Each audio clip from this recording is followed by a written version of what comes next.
So today we're going to make a quick flat mold. This method is great for making duplicates of small or shallow pieces. For small projects, I like using ceramic tiles that I get from the hardware store, like this one.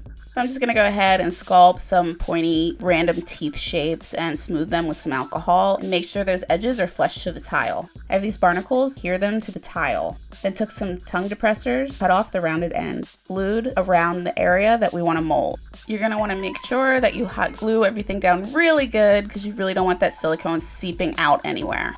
Vaseline to release the wood so that the silicone will come off of it easier. The highest point of all the pieces, do a little mark, sure that the silicone is at least about at this point so that it won't be too thin. Whatever molding silicone you decide to use, just make sure to follow the directions. Don't have an evacuator to get rid of the bubbles. We're going to have to high pour this. That means that you want to pour it very slow and high. Here you can see the bubbles are being stretched and popped as they go down. And you just want to take your time and also use air to break the surface tension to pop some bubbles. Be sure not to use too much pressure that it will accidentally move what you're trying to mold.